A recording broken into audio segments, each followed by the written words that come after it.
Hello. Oh, let's make sure you can hear me. You can hear me. Welcome everybody to Beyond Hegemony. This is the second try. I'm not very good at this technical stuff, so I have an amazing guest today. But before we start with this amazing guest, and I'm sorry for my tardiness, I thought I was live the whole time. I'm going to put this video up, which is of her creation and why I invited her to be on here. And let me share the screen because that's another step. Hold on. I'm going to get this down. I am going to do this. Present, share screen. You got this. Yeah, I got this. Hey, mistakes happen all the time. Okay. And we're sharing and we are playing.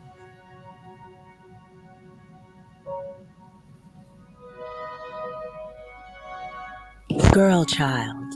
Niña. Petite fille. Keyarinya. Dami bedu pitene sura. Toto wa kike. Yule criança. Omwana w'obuwala. Latena nyaka. Omwana w'omuyisi. Can you remember who you were before the world told you who you should be? Deep down, I've always believed in myself and known I'm just as good as anyone else. But lately, I notice that the world treats me differently because I'm a girl. En el fondo, siempre he creído en mí misma y sé que soy tan buena como cualquier otra persona. Pero últimamente me doy cuenta que el mundo me trata de manera diferente porque soy una niña. What's going on here? Girl child, you are right to question. Do I know you?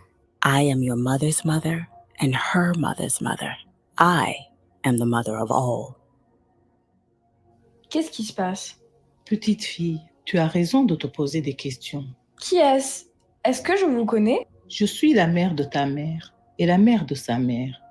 Je suis la mère de tout le monde. Patriarchy was woven into our civilizations, our laws, economies, philosophies, sciences, and especially our religions. It is everywhere, and it is invisible.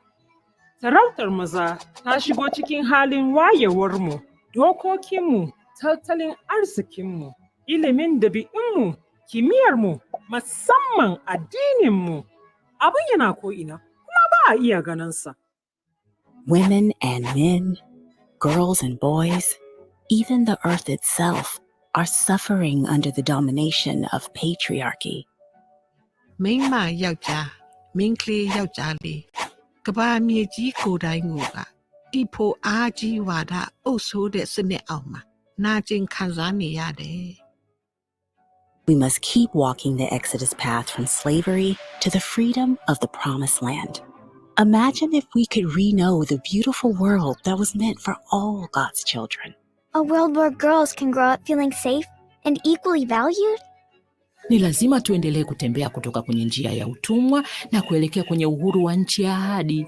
Hebu fikiri kama tungejenga upya dunia nzuri ya kupendeza kwa ajili yetu sote watoto. Dunia ambayo wasichana wanaweza kukua salama na kuthaminiwa pia. Girl child, your curiosity has set you on a path many others have walked before you. Because of their work, we know the way forward, but there's a lot more to do and more truth to discover. Are you ready to take this journey with me? Menina criança, sua curiosidade a colocou em um caminho que muitas outras já trilharam antes de você. Por causa do trabalho delas, sabemos o caminho a seguir, mas há muito mais a fazer e mais verdades a descobrir. Você está pronta para fazer essa jornada comigo?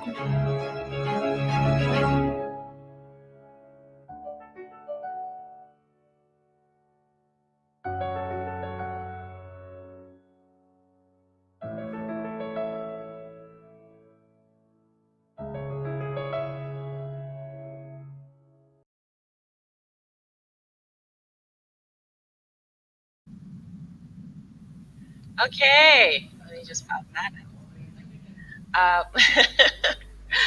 Hey, let's try again. So I want to introduce Emily Nielsen. Jones. She is one of the collaborators and creators of A Girl Child Long Walk. And thank you for joining us today at Beyond Hegemony.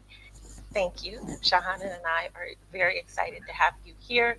Gary, our other co-host, is under the weather, so he can't join us because he can't talk. And so thank you again.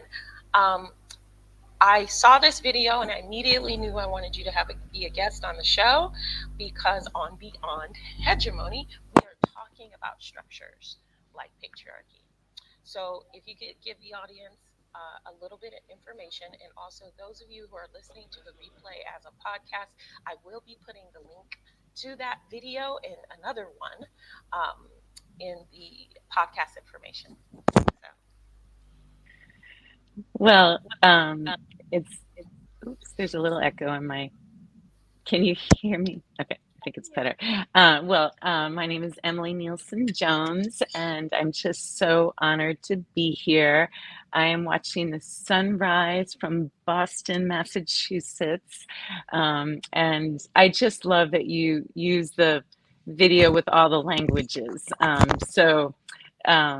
Yeah, it's every time I watch it, I get a little emotional. I'm just so honored that you found our video and just to be here on your podcast. I love the name Beyond Hegemony.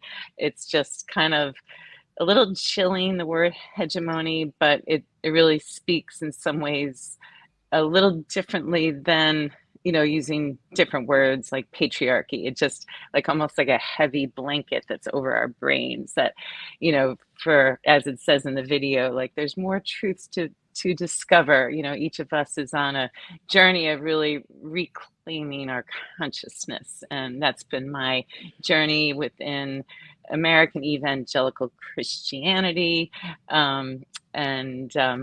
I started engaging globally. So I'm not sure what you asked again and where you want me to go with this. So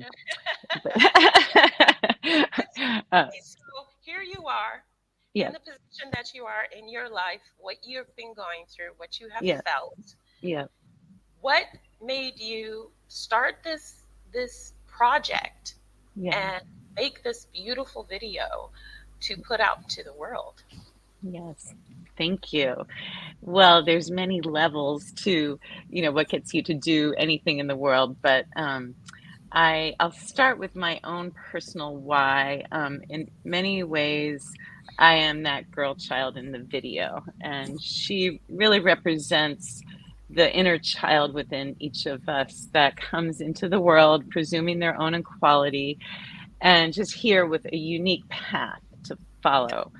As I mentioned, I grew up in evangelical Christianity in a Southern Baptist church in upstate New York in the 1970s. Don't ask how that happened. A Southern Baptist church in upstate New York. I grew up in a very girl-centric family. We're the granddaughters of Scandinavian immigrants, and I have to say, we loved being girls. And it was a very supportive upbringing with grandparents around, Swedish and Norwegian grandparents and my parents, and we bought into a lot of the maybe the sense of optimism of the 70s. We grew up listening to Free to Be You and Me, which has these just beautiful messages of, you can be anything you want to be, whether you're a girl or a boy or whatever your background. So I had a strong sense of equality and fairness, but the one place that was ruptured really from early on and through to this day in my mid-50s, the one place where that, like the sting of my presumption of equality being ruptured, has been in the church. So that is really the main why behind, what has given me this calling. And I could talk more about my own waking up. I've been on a journey of deconstructing, to use that word, my evangelical Christianity and just making my spiritual path my own in a really overt way since my early 30s when I was having babies, but it still continues. But the video, this grows out of my global engagement. I started an organization called the Imago Dei Fund in 2009 with my husband, and we just set out to look for where can we invest in movements of God, social movements that are changing the world for the better. And we started with anti-trafficking in Southeast Asia. And to make a long story short, it wasn't long before I encountered an intolerable status quo of just, how hard it is to grow up as a girl around the world.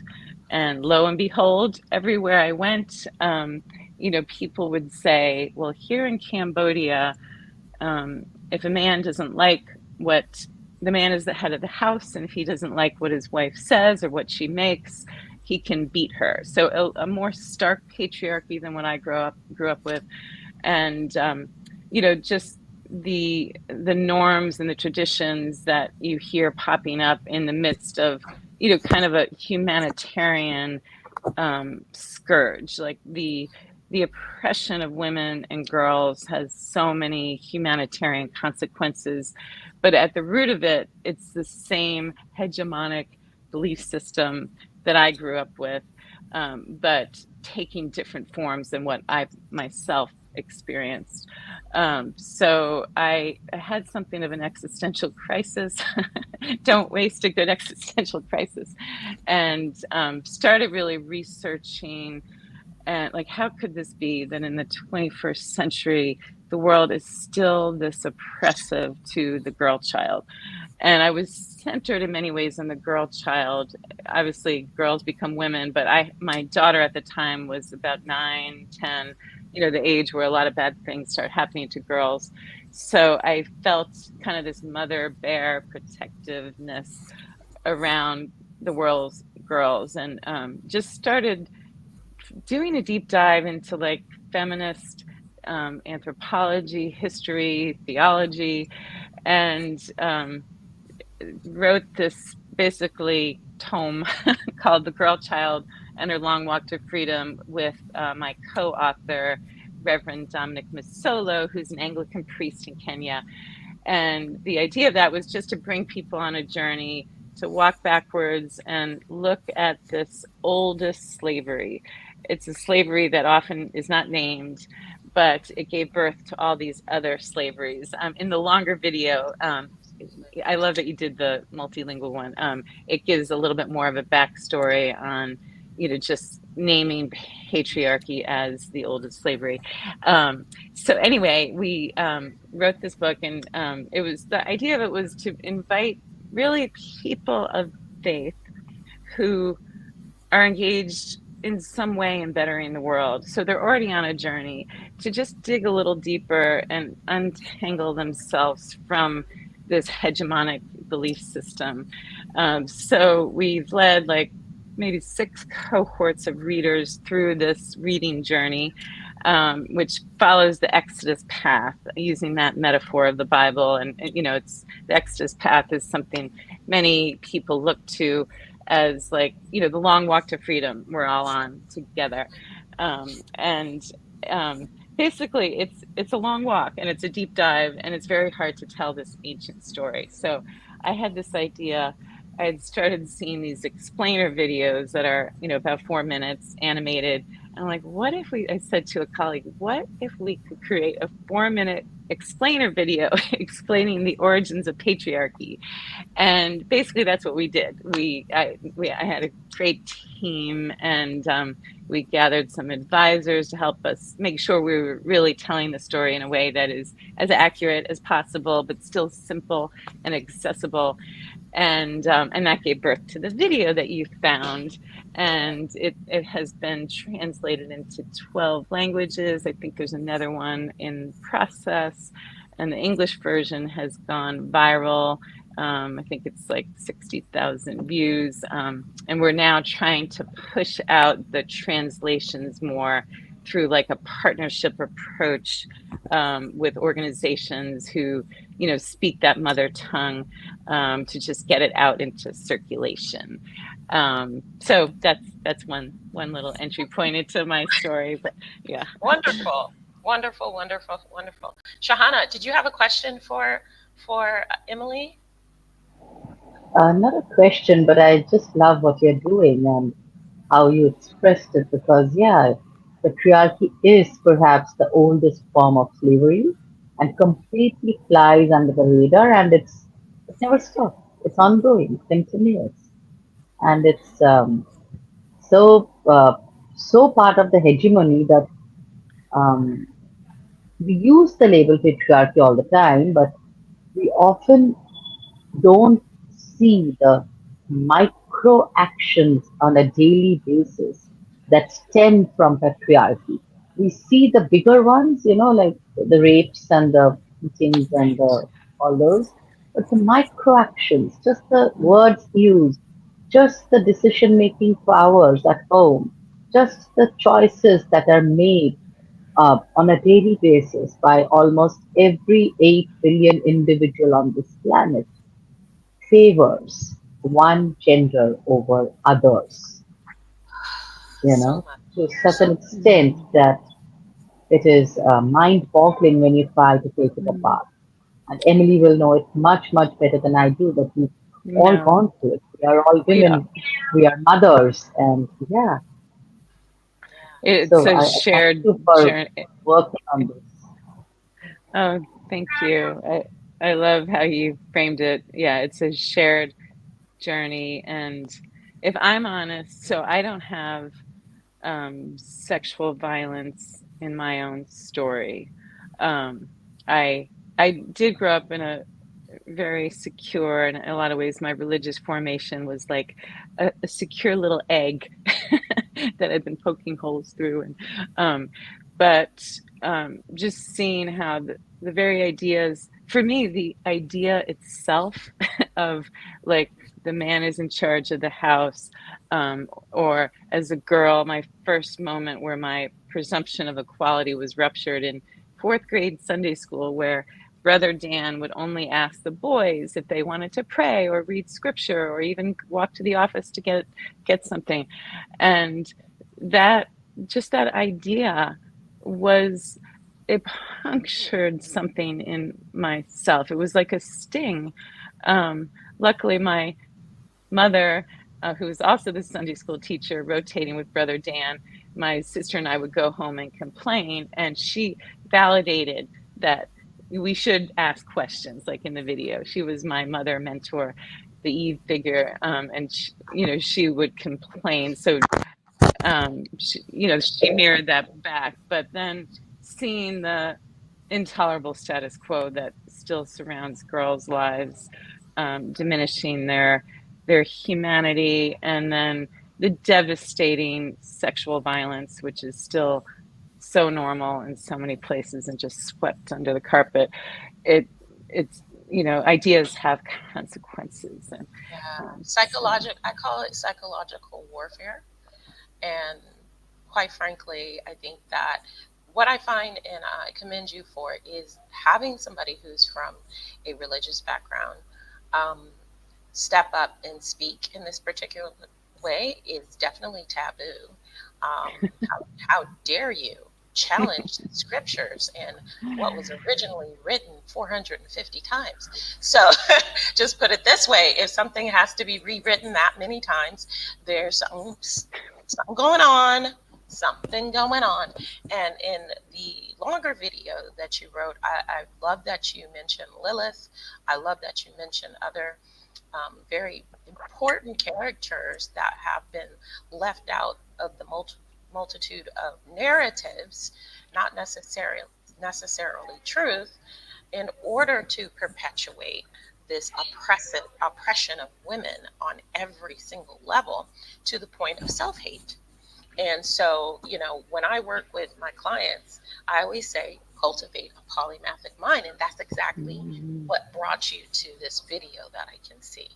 And that all of this is a mind, body, spirit experience. It's not just this segmented way of looking at things. That is a very patriarchal way of causing divide and conquer. You put everything in a box, and this is this and this is that, and no, they have nothing to do with each other. But yeah, it couldn't be further from the truth. And having clients that, some of them very deeply religious, I can tell you one of the most difficult barriers of healing is getting them out of that cognitive dissonance in which, wow, what? That's not true? Or what? That challenges that. And I can see in the beginning the foundation of everything that they believed kind of fall apart, you know? And Totally. you described that feeling of like an existential crisis, but it wasn't until you had one that you can go expand out to get deeper into connection with source, you know? And it's beautiful to see when people, I just got goosebumps, to have connection with source is something that's an inside outside job, not an outside inside, you know? I love that. Yeah, So insight. beautiful. That's why all the important words are insight. Insight. Yes, yes. Inner healing. Insight. Yes, yeah. And the waking up happens before you're conscious that you're waking up, I think. You know, and then it happens in stages, but I love that. One of the, seeing people caught in these contradictions, I'll go with that. So once, just as I was engaging globally, I saw all these amazing organizations, many of them faith-based, faith-inspired, kind of like my tribe, my evangelical tribe, you know, out in really, you know, hard problems in different places around the world, just doing this great work. And so I had almost like this renewed, like, that's my tribe, you know, look at, you know, almost like instead of just doing missions work, like evangelizing, like they're doing this great work within NGOs. But then I started to stumble into some of these exasperating contradictions, which basically, to summarize and boil it down, where people are working in an NGO doing amazing humanitarian work, basically addressing the symptoms of this oldest system, patriarchy, in so many different ways. And you can put all these different terms, GBV, anti-trafficking, sexual violence, and all this language around empowering girls, empowering women. That's become a thing in the NGO world, the humanitarian world. But then they have one foot in that world, and then one foot in a world where, if you look on their website, like, oh, it turns out there's no men on, sorry, no women on the board of the church that you're NGO partners with. That's hard. And then even sometimes I'd have these conversations with people, like I dove in, I just enjoyed going on a journey, meeting people, and people, you know, some women that I can remember, some younger women that were just so inspiring to me, but then sometimes would say things that were contradicting the very work they're doing. Like, well, this is just one example. It was an economic empowerment program, I think it was in Uganda, and the language that was being used was to, in the marketing, was to help women be better helpmates, you know, that kind of language. And, you know, so, and then just, you know, just this idea that women are meant to submit to their husbands. Like, a lot of times people still have some vestige of that while they're doing this women's economic empowerment work, you know. So I can feel it in myself too. Like, I you know, just have been on a journey, but like, you're born into, you know, this mythological bubble and there's a group identity that you have that it gives you security, a sense of place, and even motivates you to do good work. However, it betrays you. And, so the journey of like really reclaiming your own consciousness. And for me, that is what faith means. Faith isn't like a belief system or a belief in a belief system. It's really, to me, it's this, something that is our birthright, a connection with all things, a connection with the divine, but untangling that from these systems that give us security but also betray us. So I think, and we seek to just meet people where they are, to honor that there are beautiful things in every faith tradition, and that people are in process. So just really encouraging people to allow themselves to be in process and allow themselves to have the inner freedom to look at their beliefs in a more conscious way, which is not easy to do. It's very difficult to do, because if you don't timid no shade, you don't know thyself. It's really hard to help other people. Unfortunately, Sahana had to jump on to another meeting, so she had to clock out. But one of the questions, and it keeps coming up in my mind, is how do you personally, as an evangelical Christian, fight, or not, I don't want to use the word fight, combat, that's even not the word I want to use, but cope with the history of missionary, because unfortunately, missionary has been the hand of hegemony going into different countries in the world to basically soften up the people to colonize. And so how is your organization doing that differently? You kind of explained it a bit, but how do you reconcile that? Doing that you do? Yes. Well, let me first give a disclaimer that I don't consider myself an evangelical Christian anymore. Oh, okay.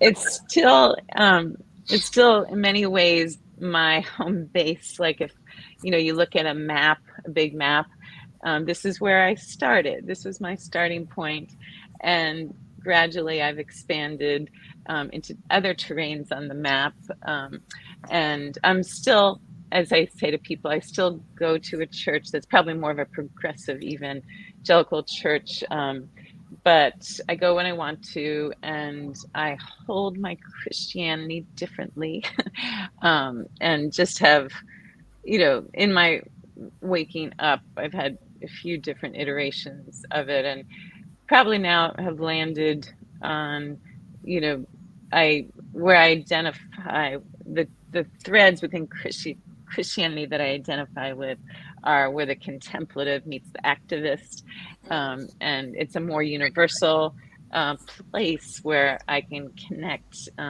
with others wherever they are on their path. And the name of our foundation, the Imago Dei Fund, to me captures, this birthright that all humans have. We have a spark of the divine in us, and I think the spark of the divine is animated throughout the world, throughout all living things. So I hold a more maybe universal faith posture, while still kind of being in community with my Christian tribe. So that's a little disclaimer. But I struggle. That's probably for many people, many evangelicals that are deconstructing, and there are many. I'm sure you have many on your podcast followers. So, just the idea, growing up with this real pressure that if you don't share your faith, that person is going to hell and it will be your responsibility. That's a lot. And so I don't know. Part of my journey has been recognizing things that I never really believed, but were inserted into my brain, if that makes sense. Programming, psyop programming. Right. So I in my early 30s, when I was having babies, I really had this like inner freedom. And I think it was like seeing just these wondrous beings that come into the world. And I just was in awe of them, and maybe just like became a little more philosophical about life and everything.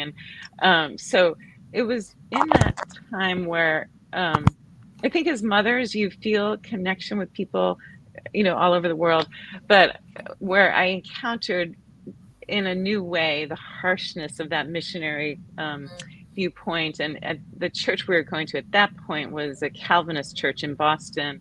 And for the first time, I heard the Calvinist bent on, kind of only we are saved and only our tribe is going to heaven.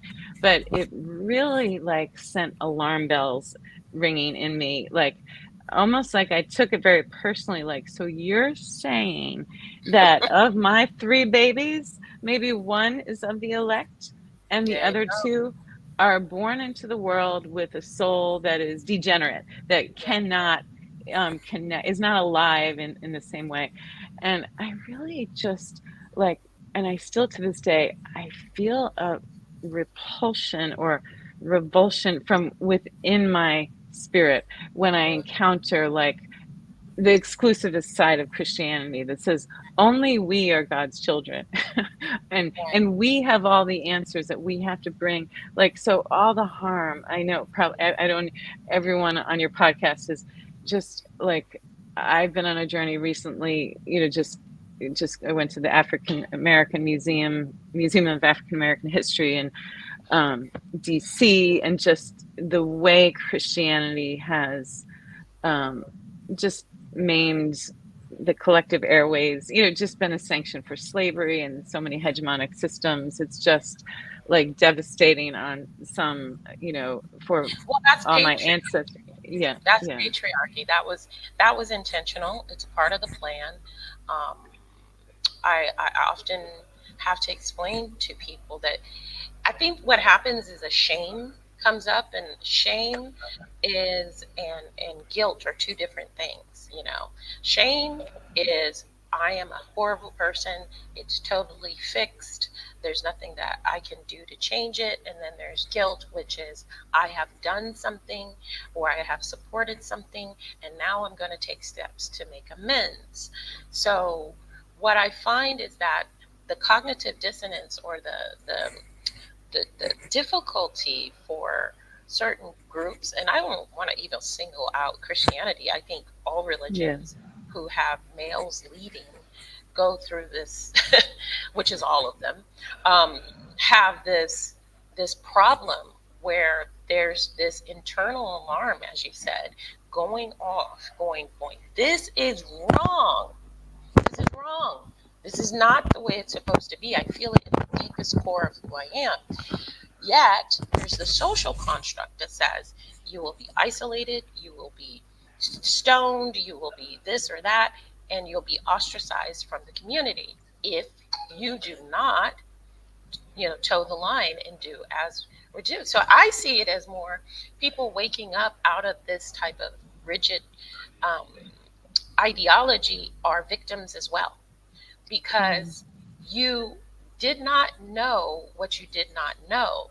right, And when you do know, it's a difficult decision to step away, right, because I've seen people's families turn them away. I've seen, like, right.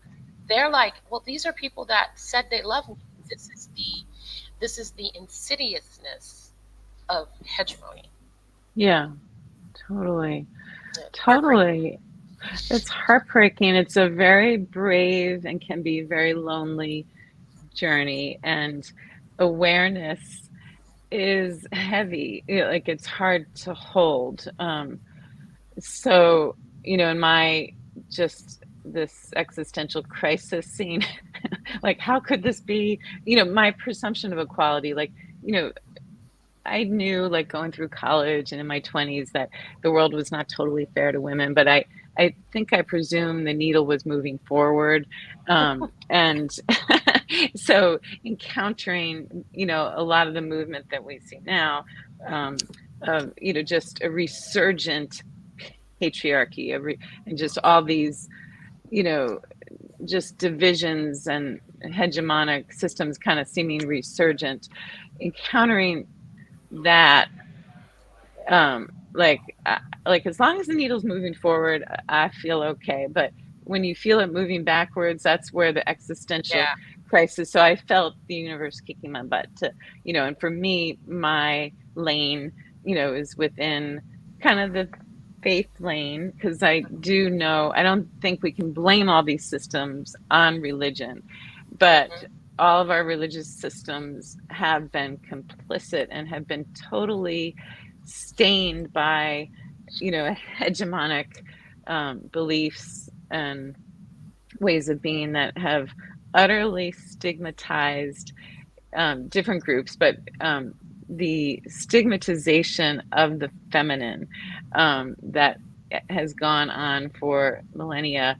And you see very clearly in the church fathers, so I did a deep dive into, just the great men of faith who, basically gave us all our theology. And then also putting alongside of that all of the passages in the Bible where, God is portrayed as saying, "Thus saith the Lord." God says to Moses that women are unclean for X number of days if they give birth to a boy, and then they're unclean for 2X if they give birth to a girl, and then all the concubinage and, just sexual violence, just allowing myself to lift the hood of my own tradition. And because I think for me, I was kind of, when I was more fully in the mythological bubble, it was my home base, it was my tribe. I still felt like I could complain. So I've always pushed back on the patriarchy in every setting I've been in, and it's been there pretty much until recently. The church we go to has women in leadership, but it still has a lot of patriarchal language and that kind of thing. But I always felt like I could push back because I believed in the whole thing, and it gave me security.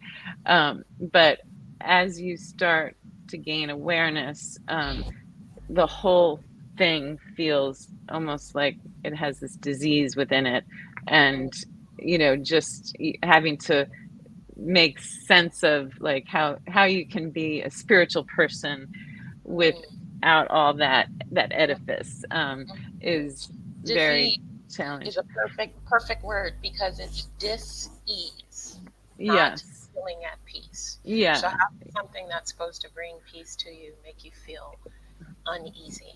Uneasy. And it's hard, people who are willing to go on this journey, you're just like me, us going to the Museum of African American History, you're subjecting yourself to an awareness that is so utterly painful and dehumanizing.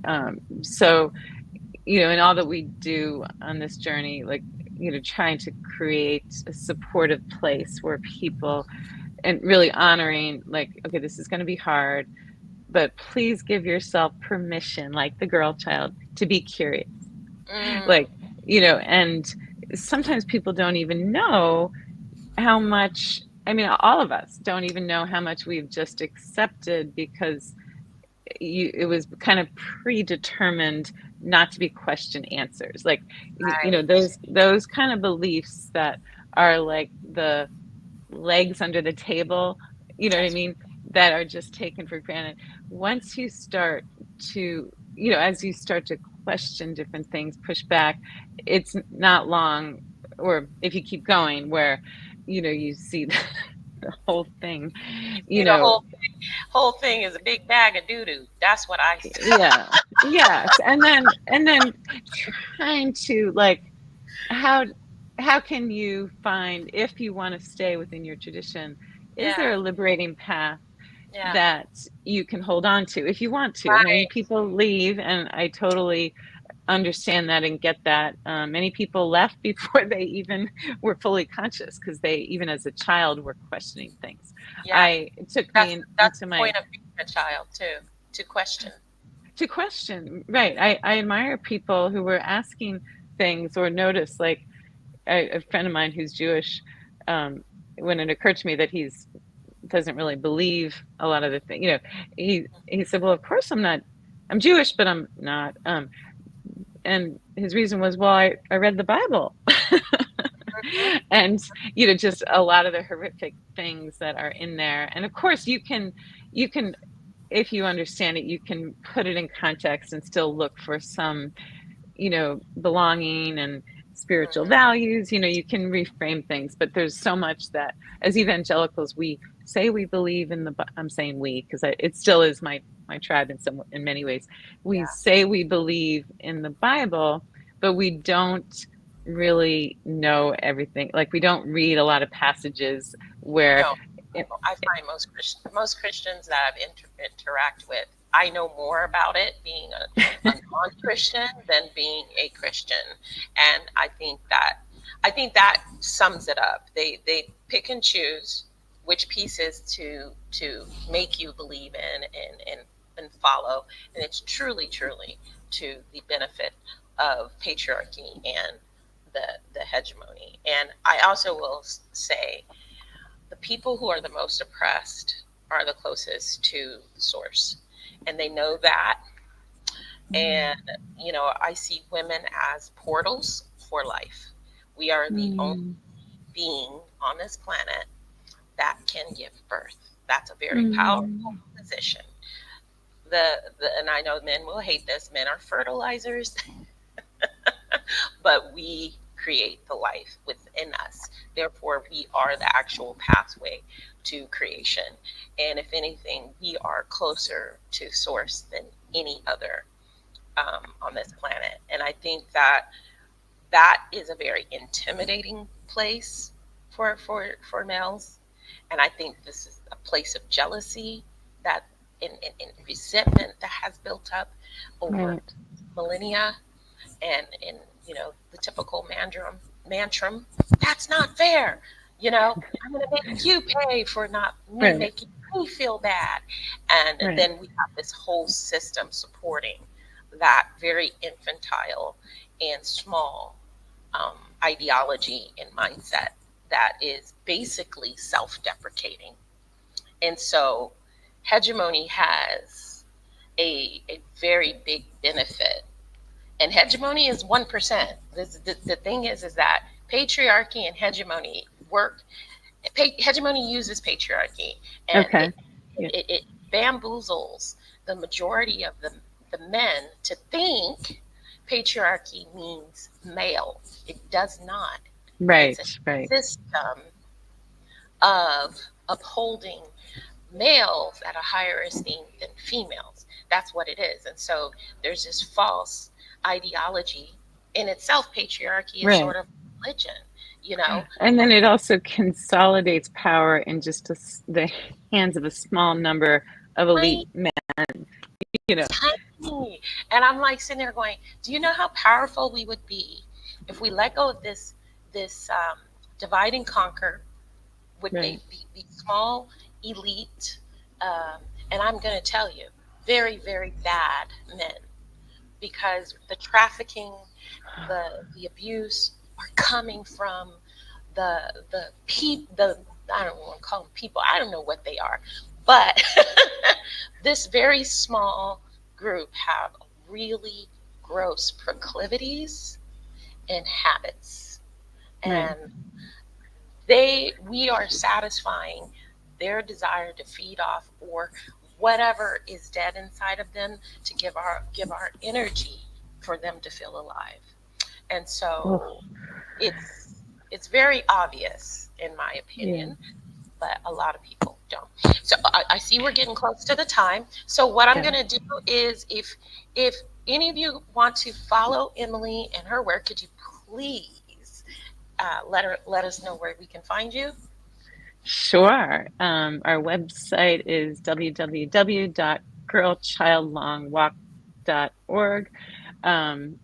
And we would be very happy if you were interested in hosting a watch party.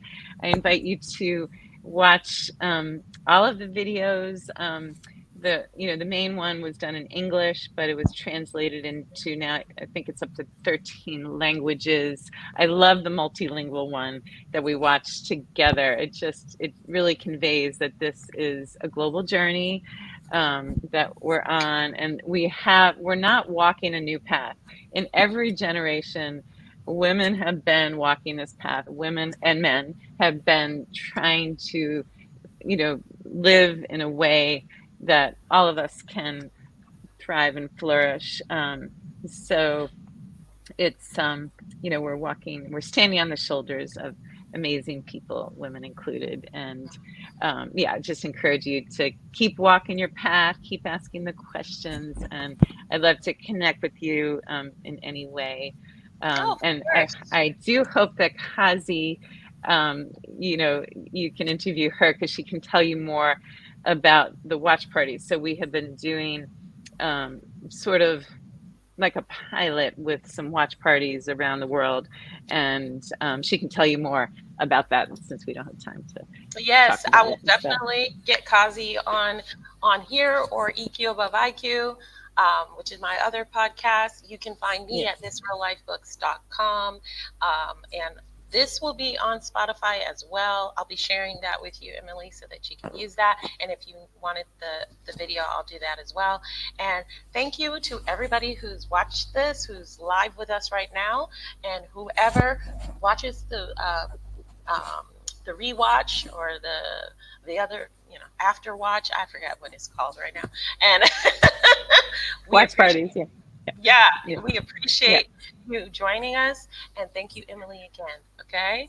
Well, I appreciate you, Trina. You just have a way about you that elicits these deeper conversations and puts words to these structures that we're all swimming in and in some way pushing back on. And let's just say they're all fake news. Sometimes the more you say thing over and over, it seems real. But all this stuff, is made up by men, and we can remake our our spirituality, and it can be a lonely place, but I think we're all in good company. There's a whole tribe of people who are on this path, and I'm really grateful to be in your company, Trina. Thank you. I'm going to end with fear is just false evidence. Whoops, I blanked out. False evidence affecting,